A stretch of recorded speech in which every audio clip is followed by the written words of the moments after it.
एक ऐसा केस जो सबके दिलों को झकझोर के रख दिया है। यह घटना हिमाचल प्रदेश के मंडी की है। विनय प्रताप सिंह उम्र था 60 साल, जो एक क्लास 1 ऑफिसर थे।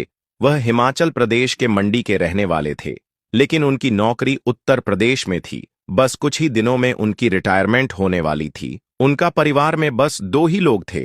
पत्नी का देहांत 8 साल पहले हो चुका था और उनका बेटा, जो अपनी पत्नी के साथ मुंबई में ही सेटल हो चुका था।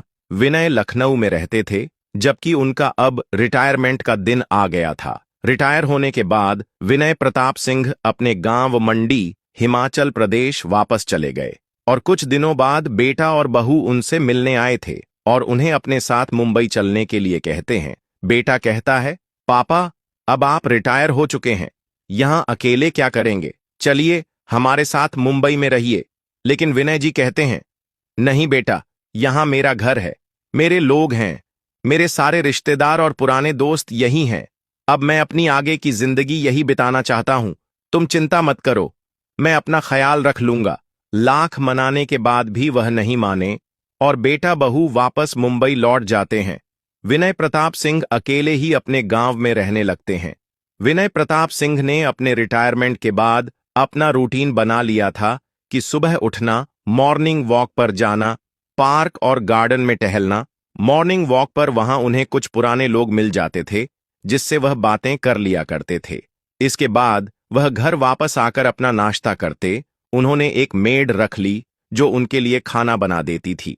दिन ऐसे ही बीतने लगे, टीवी देखना, मोबाइल चलाना और बस यूं ही समय गुजारना। लेकिन दोस्तों, अकेलापन एक ऐसी चीज है जो इंसान पर भारी पड़ ही जाती है, चाहे वह खुद को कितना भी व्यस्त रखने की कोशिश कर ले। विनय प्रताप सिंह भी इस अकेलेपन से जूझने लगे। सुबह पार्क में मिलने वाले दोस्त दिन भर साथ नहीं रह सकते थे और दिन भर घर में अकेले टीवी देखने का भी एक समय बाद मन ऊबने लगता है।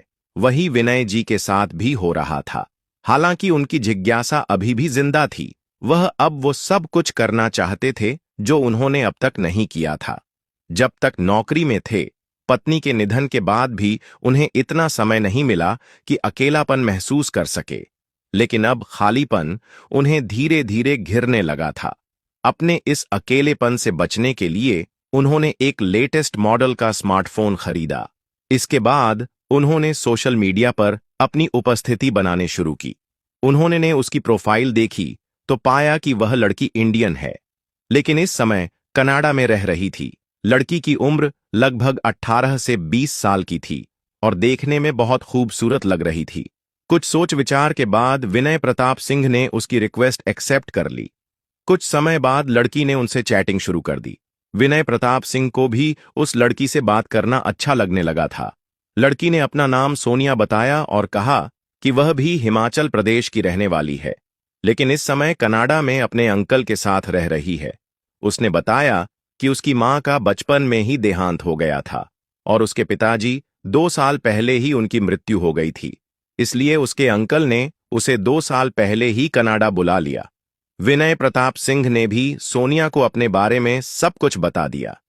धीरे धीरे उनकी बातचीत बढ़ने लगी और रोजाना घंटों तक चैटिंग होने लगी।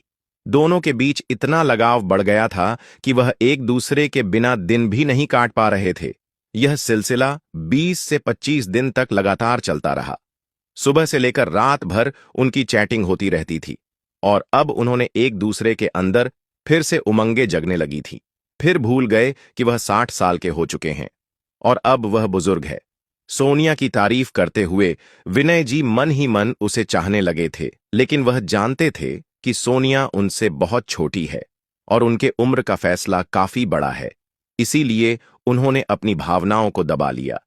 कुछ और दिन बीते तो एक दिन सोनिया ने विनय प्रताप सिंह को बताया कि उसे एक जरूरी काम के सिलसिले में इंडिया आना है।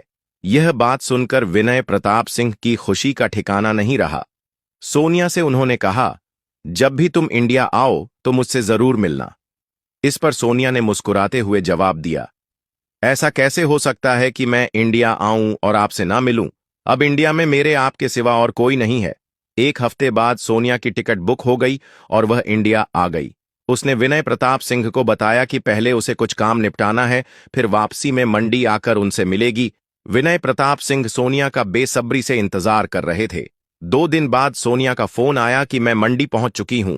विनय प्रताप सिंह सोनिया को लेने मंडी पहुंचे। सोनिया को सामने देखकर उनका दिल तेजी से धड़कने लगा। सोनिया करीब आई और उन्हें गले से लगा लिया। विनय प्रताप सिंह के लिए यह एक नया और बहुत खुशी देने वाला पल था। विनय प्रताप सिंह सोनिया को अपने घर ले आए, जहां उन्होंने लंबी बातें की। सोनिया से बात करते समय उन्हें ऐसा लग रहा था जैसे वह जन्मों से एक दूसरे को जानते हो। रात के खाने के बाद विनय प्रताप सिंह अपने दिल की बात दिल में नहीं रख पाए और सोनिया से बोले, सोनिया, मुझे नहीं पता कि जो मैं कहने जा रहा हूं वह सही है या नहीं, लेकिन मैं अपने दिल की बात कहे बिना नहीं रह सकता।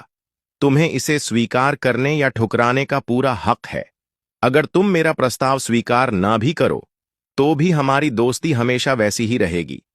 सोनिया मुस्कुराई और बोली, आप चिंता मत करें, मैं आपका दोस्त हूं और हमेशा रहूंगी।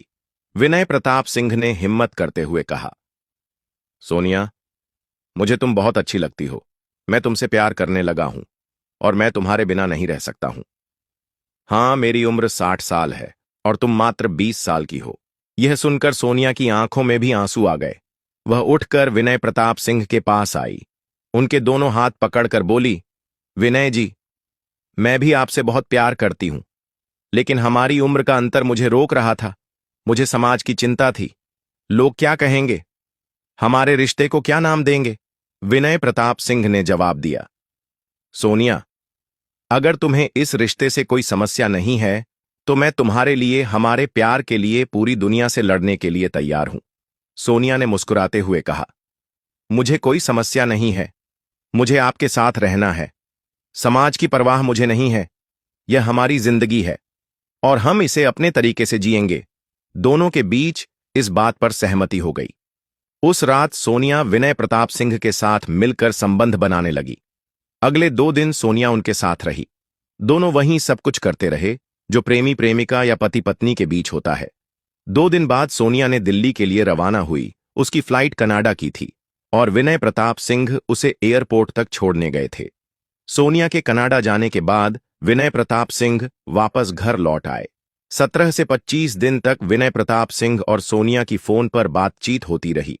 फिर अचानक से सोनिया के मैसेज कॉल्स सब बंद हो गए। विनय प्रताप किसी भी तरह से सोनिया से संपर्क नहीं कर पा रहे थे। 10 से 12 दिन बीत गए और विनय प्रताप सिंह बहुत परेशान और घबरा गए। उन्हें समझ नहीं आ रहा था कि सोनिया तक कैसे पहुंचा जाए।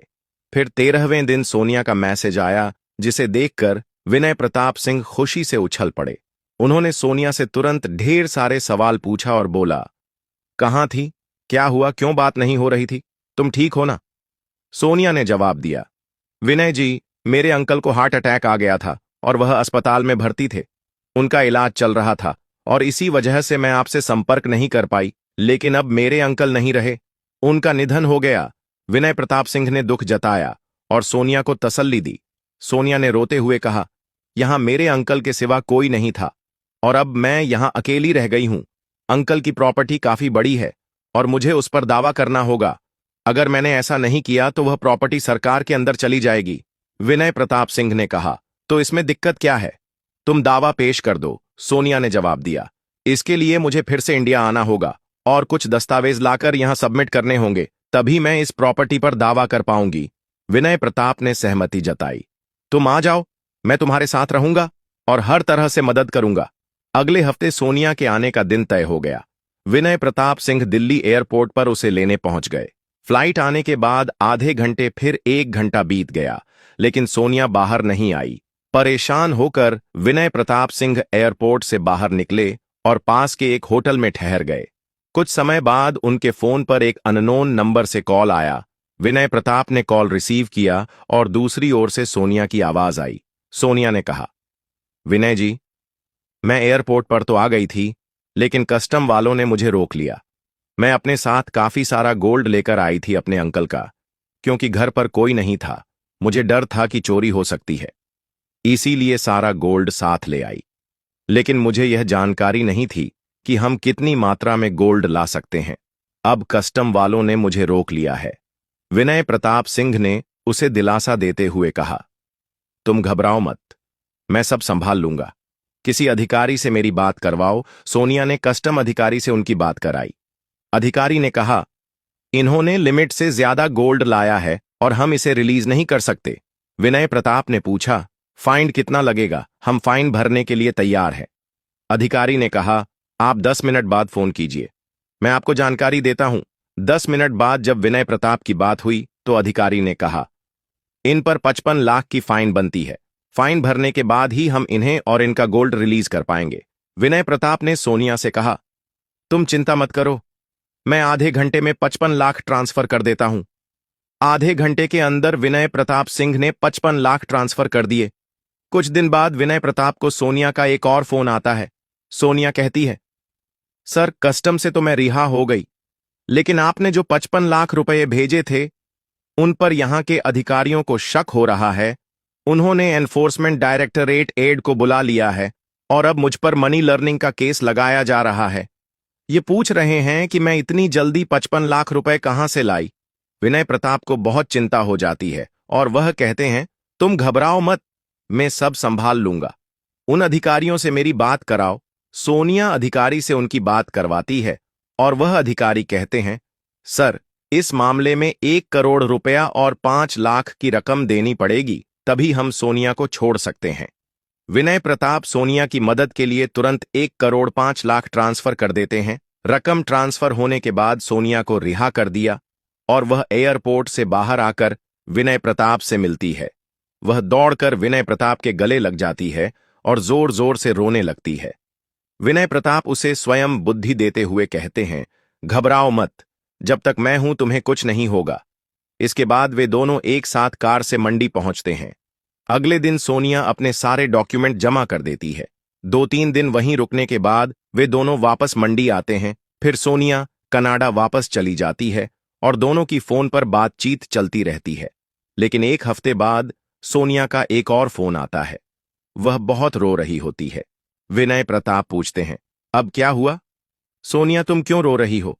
सोनिया बताती है कि उसने सारे डॉक्यूमेंट सबमिट कर दिए हैं, लेकिन वहां की सरकार ने अंकल की प्रॉपर्टी की वैल्यू 15 करोड़ की है और अब उसे 75 लाख स्टैंप ड्यूटी भरने के लिए कह रहे हैं। अगर वह यह रकम नहीं भर पाए तो प्रॉपर्टी उसके हाथ से चली जाएगी। विनय प्रताप इस बार बहुत चिंता में पड़ जाते हैं, लेकिन सोनिया की साहस बढ़ाते हुए कहते हैं, तुम चिंता मत करो, कल तक मैं पैसे का इंतजाम कर दूंगा। सोनिया भावुक होकर कहती है, आप मेरे जीवन में भगवान बनकर आए हैं। विनय प्रताप मुस्कुराते हुए कहते हैं, हमारा मिलना किस्मत का खेल है। तुम्हें मेरी जिंदगी का साथी बनाया और मुझे तुम्हारी मदद के लिए भेजा गया है। अगले दिन विनय प्रताप अपनी सारी एचडी गोल्ड और प्रॉपर्टी बेचकर मुश्किल से 65 लाख का इंतजाम कर पाते हैं। फिर भी 10 लाख की कमी रह जाती है तो वह अपने बेटे से पैसे मांगते हैं। बेटा थोड़ा चौंकता है और पूछता है, पापा आपको इतनी बड़ी रकम की जरूरत क्यों पड़ गई? सब ठीक तो है ना? विनय प्रताप गुस्से में आकर जवाब देते हैं, तुम सवाल मत करो, बस पैसे भेजो, बेटा 10 लाख ट्रांसफर कर देता है। इस तरह विनय प्रताप सोनिया के अकाउंट में 75 लाख ट्रांसफर कर देते हैं। पैसे ट्रांसफर करने के बाद अचानक सोनिया के सभी मीडिया अकाउंट्स, फोन नंबर और सभी संपर्क गायब हो जाते हैं। विनय प्रताप को कुछ समझ नहीं आता।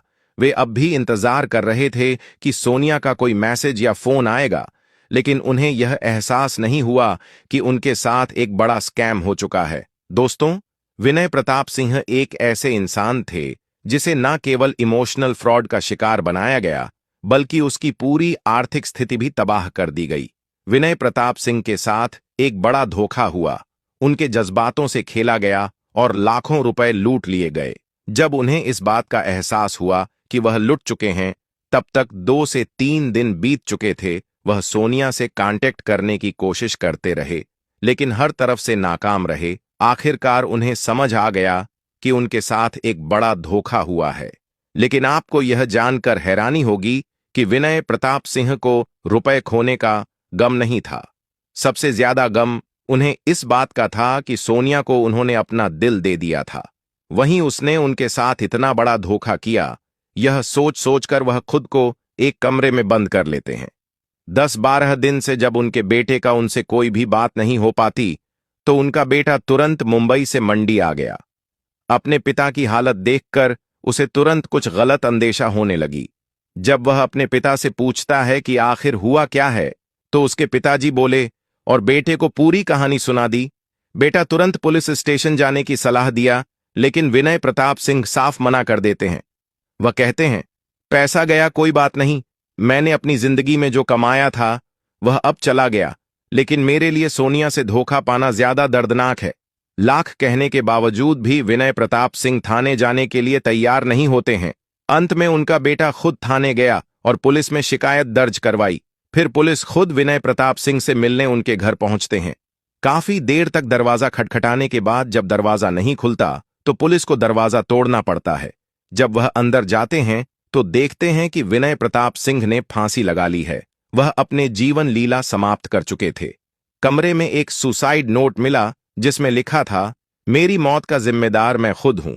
अगर मेरा बेटा एफआईआर करता है और सोनिया पकड़ी भी जाती है तो मेरी प्रशासन से गुजारिश है कि उस पर कोई कार्रवाई ना की जाए, क्योंकि मैं उससे बहुत प्यार करता था और अब भी करता हूं।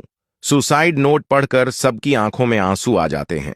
विनय प्रताप सिंह के बेटे के साथ साथ वहां मौजूद हर कोई यह सोचने पर मजबूर हो जाता है कि कैसे एक इंसान अपनी पूरी जिंदगी की कमाई और जज्बात किसी के लिए यूं ही निछावर कर सकता है। तो दोस्तों, इस पूरी घटना के बारे में आपकी क्या राय है? कमेंट बॉक्स में जरूर बताएं। दोस्तों, मिलेंगे फिर एक नई वीडियो में। आप अपना और अपनों का ख्याल रखें।